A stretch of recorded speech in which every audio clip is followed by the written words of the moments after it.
እመኝላችኋለሁ። ተመልካቾቻችን እንደምን አላችሁልን? እንደምን ቆያችሁ? እንግዲህ ዛሬም ተመልሰናል። የደረሰብን ነገር እጅግ በጣም አስደንጋጭ ነበረ። ሰሞኑን የተፈጠረው ነገር ሁላችንም የረበሸን ነበር። እነዚህ ጠላቶቻችን በየቀኑ አዳዲስ ነገሮችን እየፈጠሩ እኛን ለማሰናከል፣ እኛን ለመጉዳት፣ እኛን ለማሳዘን ሙከራቸውን ቀጥለዋል። ግን በእግዚአብሔር ቸርነትና በእናንተ ጸሎት ደግሞ እየተረፈን ያንንን ነገር እየተወጣ ነው የምንገኘው እና አረመኔ ጊዜ ላይ እንደደረሰ አላውቅም እኔ።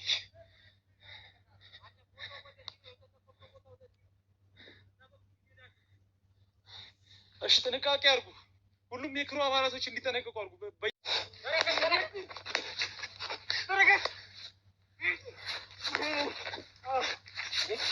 አሸናፊ ምንድን ነው?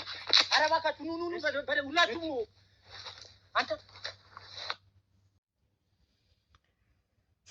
ሰላም ጤና ይስጥልኝ። ውድና የተከበራችሁ ውድ የሆናችሁ የኔ ቤተሰቦች እንዴት ናችሁ? ሰላም ናችሁ? ሰላማችሁ በያላችሁበት ያም ዳርቻ ሰላም ፍቅር እየተመኘሁላችሁ ዛሬ በጣም ደስ የማይል ነገር እና አንዱ ደግሞ ደስ የሚልም ነገር አለ።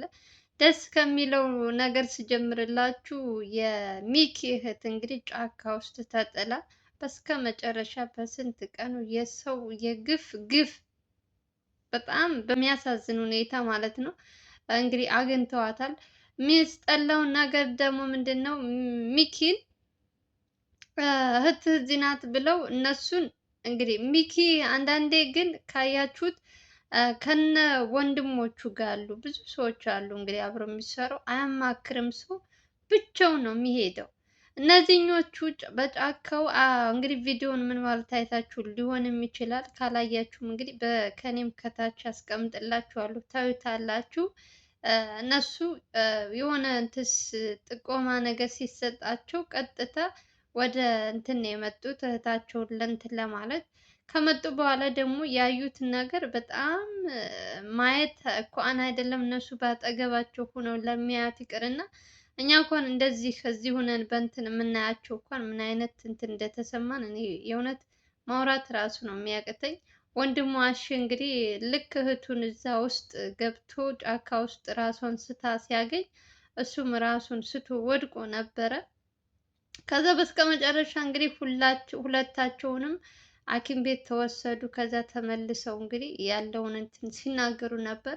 ሚኪ ደግሞ በአንድ በኩል ደግሞ ከቀረጻ መሀል ተደውሎ እንግዲህ ልጁ ሲጀመር ሚኪ አልተናገረም እዚህ ቦታ ነኝ ብሎ ሚኪን ለብቻ አፍና እያሉ እሱን የሆነ ችግር ውስጥ ለማስገባት ሆን ብሎ የተዘጋጀለት ወጥመድ ነበረ።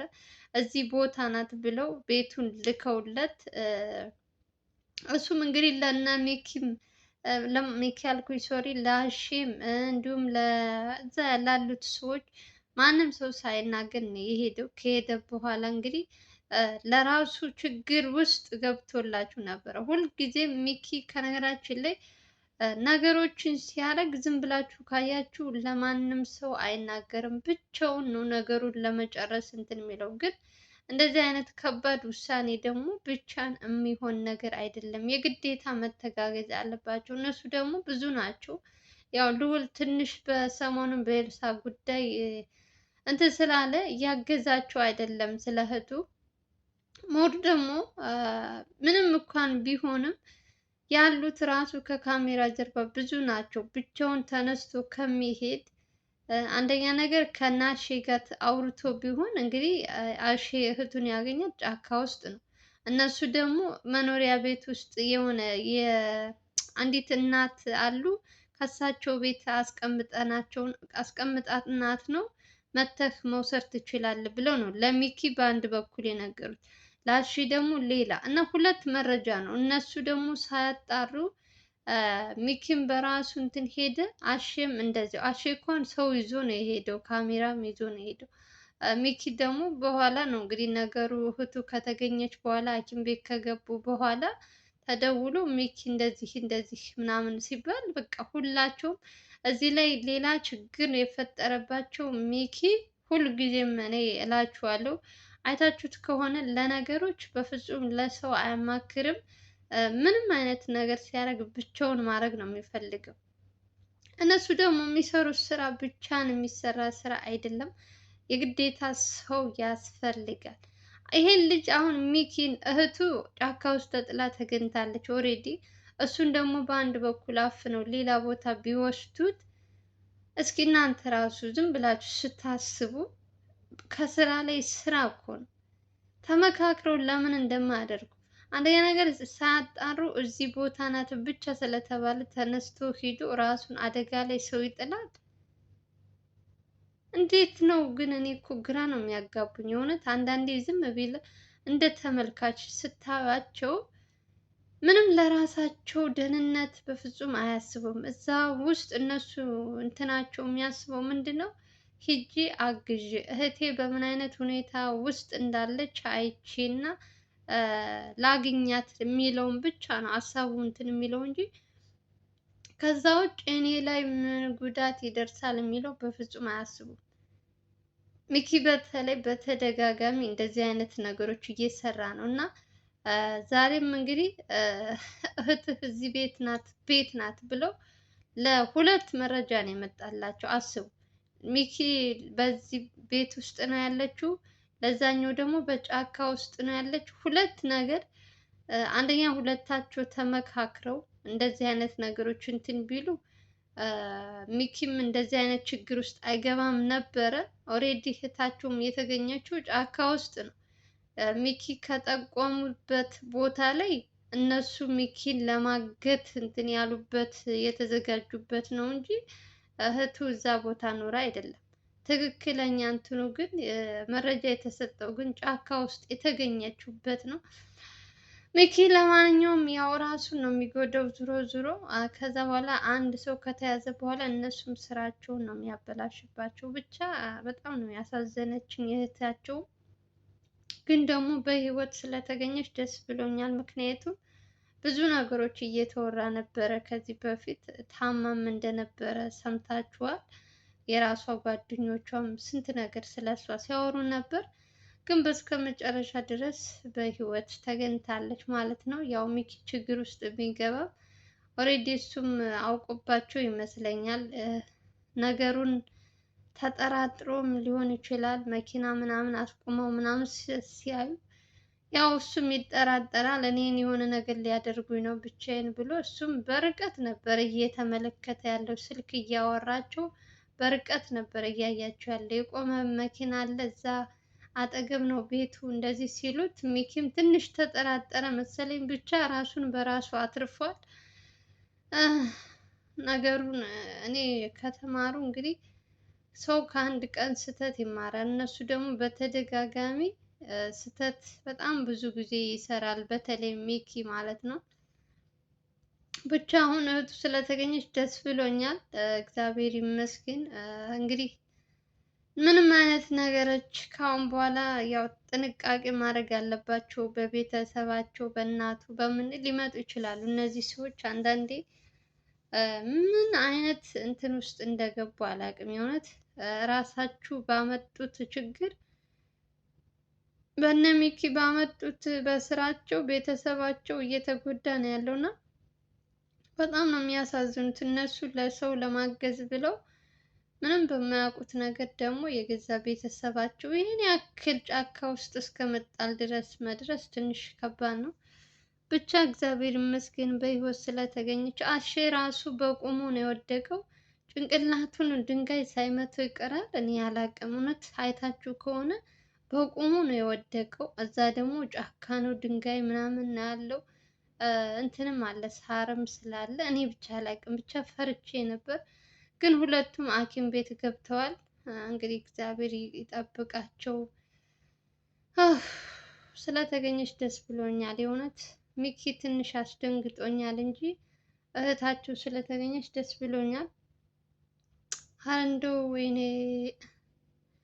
መቼም ዘንድሮ የማናየው የማንሰማው ጉድ የለም። በየጊዜው አዳዲስ አጀንዳ እያመጡ እኛም ተመልካቾች እኔ ልቤ በቃ የሆነ ሰው ጠፋ የሆነ ሰው እንዲሆነ ሲባል እኔ የእውነት በጣም ነው እንትን የሚለኝ። ከማላቃቸው እንደዚህ በእንትን ስለማያቸው ብቻ በቃ በጣም ውስጤ እንትን ይሉኛል። ብቻ እስኪ ለማንኛውም ያው ልዑልም ስለሌለ ሰሞኑን እንግዲህ ብቻቸውን እየለፉ እየደከሙ እንግዲህ እነሱ ከነገራችን ላይ እንደዚህ ስታያቸው ከካሜራ ፊት ለፊት እንትን አይደለም፣ ከካሜራ ጀርባ ራሱ በጣም እንደሚደክሙ ለእህታቸው ብዙ መስዋዕት የከፈሉ ልጆች ናቸው። አሼና ሚኪ ማለት ነው። እናታቸው ያው እሳቸው እንዳይታመሙ ደህና ናት እያሉ በስከ መጨረሻ እንግዲህ በህይወት ተገኝታለች። ብቻ ደስ ብሎኛል፣ እግዚአብሔር ይመስገን። ኦፍ ኧረ በስመ አብ ምን አይነት ጭንቀት እንደሚሆንባችሁ እንዳትጠይቁኝ። እውነት ሰው በራሱ እንትን እንደዚህ ይሰቃያል። ፍቅረኛ በተባለ ሰው እንዴት አይነት አረመኔነት፣ ጨካኝነት ነው! እውነት የሚወዳት ከሆነ ለምን በዚህ ልክ ይቀጣታል? ለምን በዚህ ልክ ያንገላታታል? ምንድነው ከነ ሚኪ የሚፈልገው ይሄ ልጅ? አሁን እህታቸውን እንደዚህ አድርጎ ጫካ ውስጥ ጥሎ እውነት እነ ሚኪስ ዝም የሚሉት ይመስለዋል? የት አባቱ እንደሚገባ አላውቅም። እውነት አሁን ሚኪ ማነው አሺ ትንሽ ስለወደቀ ምንም እስካሁን ራሱን አያውቅም። ያው እንግዲህ ሐኪም ቤት ስለሆነ ደግሞ ሙሉውን ደግሞ ከእነሱም ትሰማላችሁ። እኔ ጫፍ ጫፏን ነው የሰማሁት። ግን ፍቅረኛ የተባለው ሰውዬ እንግዲህ መጨረሻው ምን እንደሚሆን እናያለን። የእውነት ጨካኝና አረመኔ ነው እጅግ በጣም የእውነት ሰው ጋር አብራችሁ እንዳትኖሩ፣ ከሰው ጋር አብራችሁ እንትን እንዳትሉ የሰው እምነት ነው የሚያሳጡት አንዳንድ ሰዎች። ጌታ ሆይ ልቦና ስጠን። ስንቱን አየነን በዚሽ በትንሽ ቀን እውነት። ለማንኛውም ደስ ብሎኛል የእውነት እህታቸው ስለተገኘች ደስ ብሎኛል። እና እንግዲህ የሚኪ እህት እንግዲህ ይሄ ነው ያለው። ሚኪም እንግዲህ ሲንቀዠቀዥን ማለት ነው ምንድን ነው የሚባለው? ለማንም ሳይናገር ብቻውን ወጥቶ ከቤት አይ ሚኪ፣ ኧረ ሚኪ፣ ኧረ ሚኪ፣ ኧረ እባክህ እባክህ እባክህ፣ ኧረ እባክህ። እኛ እኮ በሱ እውነት በጣም ተረበሽን። ለማንኛውም የእነሱ ነገር እንግዲህ እስኪ ከሐኪም ቤት ደግሞ ሲወጡ ደግሞ ምንድን ነው ያለውን የሚለውን እንግዲህ ከሰማሁኝ ማለት ነው በውስጥ በምንም ጠያይቄ እንደምንም መረጃ አምጥቼ እነግራችኋለሁ። ልዑላችን ደግሞ እንግዲህ የልሳን ልጅ እያፈላለገ ነው ያለው። እንግዲህ የገዛ እህቷ ተባባሪ ሆና ብዙ ነገሮች እንግዲህ ምስጢሮች፣ በጣም ብዙ ነገሮች ለልዑል እየነገረችው ነው ያለው። በቅርቡ ደግሞ የኤልሳ ልጅ ይገኛል ህፃኑ ብዬ አስባለሁ። ጨካኞችና አረመኖች እንግዲህ ወንጀለኞች በስከ መጨረሻ ተይዘው ፍትህ የምታገኝ ይመስለኛል። ሁለቱም ሴቶች የኤልሳም የሚኪም እህት ማለት ነው። እና በዚህ ልክ ሴት ልጅ ሲሰቃይ በዚህ ልክ እንትን ሲል በጣም የእውነት ያማል። ግን ደግሞ እግዚአብሔር ይመስገን ሁለቱም በህይወት አሉ። ኤልሳም እንግዲህ ልጇን ያው እያየች ነው እንግዲህ ፍቅረኛ ነው ባል ነው የተባለው ነው እንግዲህ ለማን እንደሰጠው እስካሁን ድረስ እሷ እንኳን አታውቅም። እህቷ ግን ብዙ ነገሮች ታውቃለች የኤልሳ እህት። እሷም እንግዲህ ካገዘቻቸው እንደምንም አድርጎ ልዑል አወጣቶ ጀግና ነው ልዑል። የሆነ ነገር ከያዘ መቼም በምንም ብሎ መረጃ አወጣቶ እንደምትነግረው እርግጠኛ ነኝ። እንግዲህ እህቷን መርዳት ከፈለገች የምታውቀውን ነገር ሙሉ ከነገረችው ልዑል ደግሞ በዛ ልጁን ማግኘት ይችላል ብዬ አስባለሁ። ያው እስካሁን ድረስ እንግዲህ ኤልሳም ያለችው ከልዑል እንትን ጋር መሰለኝ ያለችው። ያው አባቷም እስካሁን ድረስ የት እንደሆነ አባቷም ስላልታወቀ ማለት ነው ማረፊያ የሆነ እንትን ሰጥተዋት እንግዲህ እዛ ነው ያለችው ልጇ እስከሚገኝ ድረስ። ከዛ በኋላ ደግሞ አባቷን ያገናኛቸዋል። አባቷ የት እንዳለ እስካሁን ድረስ ልዑል ምንም ያወቀው ነገር የለም፣ ግን እየጠያየቀ ነው ስለ አባቷ። ያው እንግዲህ መጨረሻውን እናያለን ብዬ ነው የማስበው። ምንም ልታደርጉ አትችሉም የእውነት አንዳንዴ።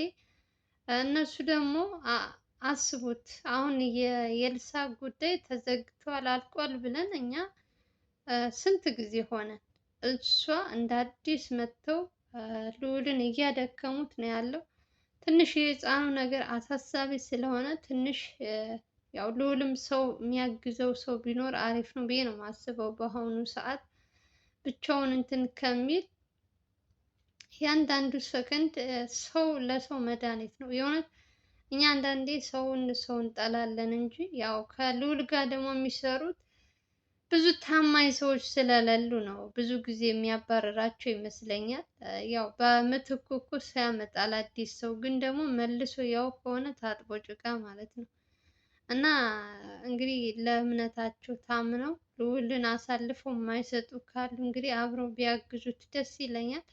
ምክንያቱም ያደክማል መረጃ አንዱ ሲል ትንሽ እንደ እንትን ስታዩት ከባድ ነው። ግን ደግሞ ይወጣዋል። በቅርብ ደግሞ ልጃችን አልኩኝ የኤልሳን ልጅ እንደሚያገኘው አልጠራጠርም። ፍቅረኛ የተባለውን ሰውዬ ደግሞ እንግዲህ ተይዞ ፍትህ ለኤልሳም እንዲሁም ለሚኪ እህትም ጫካ ውስጥ ጥለው ለሄዱት ለእሷም እንግዲህ ፍትህ ታገኛለች ብዬ አስባለሁ። ሴት ልጅ በዚህ ልክ ስትጨቆን ማየት የእውነት ነገ ጠዋት በእኔ ምን ይደርሳል ብለን ማሰብ አለብን። እኔ አሁን ላይ ስለተመቻችልኝ ምናምን አይደለም። ሰው ልጅ በምን አይነት ሰከንድ በምን አይነት እንትን እንደሚቀየር አይታወቅም። ስለዚህ ብቻ ደስ ብሎኛል፣ ሁለታችሁም ስለተገኙ ደስ ብሎኛል። ለማንኛውም ሰላማችሁ ይብዛ። የዛሬው ቪዲዮን ይመስላል እንግዲህ የሚኪን በመጀመሪያ መግቢያ ላደርግላችሁ እና ታዩታላችሁ ምን እንደገጠመው ሚኪ። ለማንኛውም ሰላማችሁ ብዙ ትርፍ ይበልልኝ። ቪዲዮ ስትጀምሩ ፕሊስ ላይክ በማድረግ ጀምሮ አዲስ ከሆናችሁ ደግሞ ሰብስክራይብ አድርጉ። በተረፈ ሰላም እና ፍቅር ያምጣላችሁ እያልን በሌላ ቪዲዮ እንገናኛለን። ሀገራችን ኢትዮጵያን ሰላም ያደርግልን እንላችኋለን። እኔን ለምታበረታቱኝ እህት ወንድሞች ከልብ ከልብ ነው የማመሰግነው። ሰላማችሁ ብዙ ትርፍ ይበልልኝ። ሁላችሁንም ከልብ አመሰግናለሁ። ባላችሁበት ባይ ባይ።